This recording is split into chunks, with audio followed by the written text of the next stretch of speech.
بخاری شریف کی روایت ہے کہ اللہ کے نبی علیہ السلام نے بنی اسرائیل کا ایک واقعہ نقل کیا کہ ایک جریز نامی بڑا اللہ والا تھا، اس کا اپنا ایک عبادت خانہ تھا، لوگ اس میں عبادت کرنے کے لیے آتے تھے۔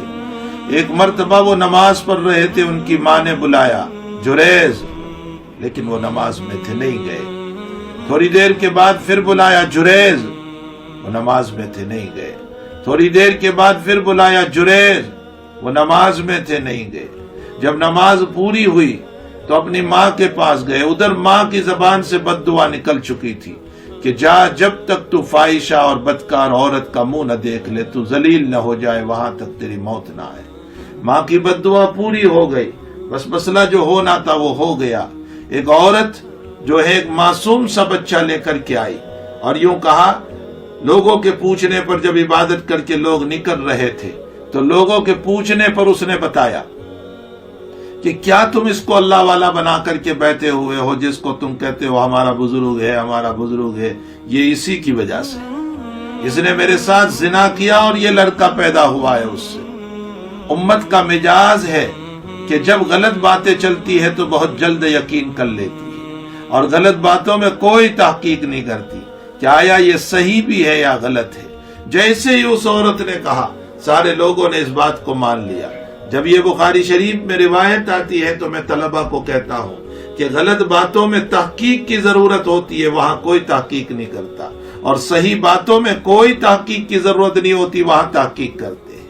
ہم کہتے ہیں کہ یہ آدمی اچھا ہے تو اس پر لوگ کہتے ہیں ہم تحقیق کریں گے کہ اچھا بھی ہے یا نہیں، لیکن ایک آدمی سے متعلق یوں کہا گیا کہ یہ غلط آدمی ہے تو سارے لوگ اسی وقت تسلیم کر لیتے ہیں۔ یہ امت کا عجیب مزاج ہے، صحیح بات میں تحقیق کرتے ہیں اور غلط باتوں میں کوئی تحقیق نہیں کرتا، اور اس کچے کان سے اس کو سنتے رہتے ہیں۔ بہرحال لوگوں نے اس غلط بات کو سن لیا، سمجھ لیا، اس اللہ والے کو بھی بہت مارا، اس کا عبادت خانہ بھی پورا گرا دیا۔ پھر کیا ہوا؟ اب اللہ تعالیٰ نے اس وقت کے نبی کو کہا کہ اس سے کہو کہ اس بچے سے پوچھے کہ تیرا باپ کون ہے۔ اس بچے کے پاس آئے اور پوچھا تیرا باپ کون ہے؟ 3 دن کا بچہ بول رہا ہے میرا باپ جنگل میں بکریاں چرانے والا ہے، یعنی کوئی اور آدمی ہے۔ تب جا کر مسئلہ صاف ہوا۔ اب لوگوں نے کہا کہ ہم آپ کا عبادت خانہ سونے کا بنا دے، گول کا بنا دے، اور ہم معافی چاہتے ہیں۔ انہوں نے کہا کہ بھائی یہ تو میری ماں کی بد دعا تھی جو پوری ہو گئی، مجھے جو دیکھنا تھا وہ میں نے دیکھ لیا۔ اب حقیقت یہ ہے کہ میرا عبادت خانہ مٹی کا تھا، بس مٹی ہی کا بنا دو، مجھے سونے کی اور گول کی اور سلور کی کوئی ضرورت نہیں ہے۔ بہرحال میں اس واقعے کو یہ اس لیے پیش کر رہا ہوں کہ دیکھو ماں کا مقام کتنا زبردست ہے۔ حتیٰ کہ حدیث شریف میں فرمایا ماں باپ کی رضا میں اللہ کی رضا ہے اور ماں باپ کی ناراضگی میں اللہ کی ناراضگی ہے۔ ماں کے قدموں کے نیچے جنت بتائی گئی اور باپ کو جنت کا دروازہ بتایا گیا۔ یہ بھی یاد رکھے کہ جب یہ روایت آئی ہے تو حضور پاک صلی اللہ علیہ وسلم نے اس موقع پر ایک جملہ ارشاد فرمایا۔ نبی علیہ الصلوۃ والسلام نے فرمایا کہ جریز صوفی تھے، عالم نہیں تھے۔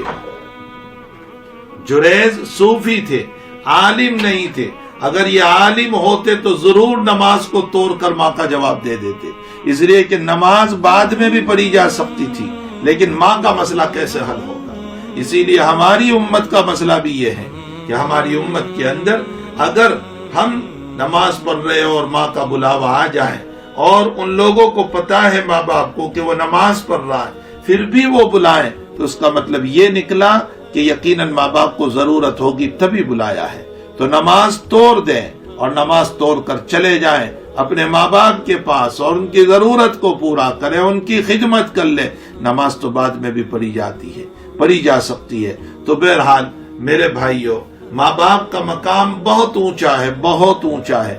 ماں باپ کے جو نافرمان ہے، ان مقدس راتوں کے اندر چاہیے کہ اپنے ماں باپ سے معافی مانگے، اپنے ماں باپ سے معافی مانگے، اپنے ماں باپ سے معافی مانگے۔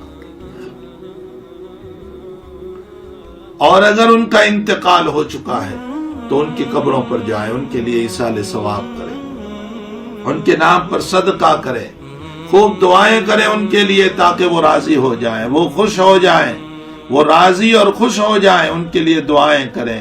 اور ان کے نام پر صدقہ کریں، ان کے لیے ایصال ثواب کریں۔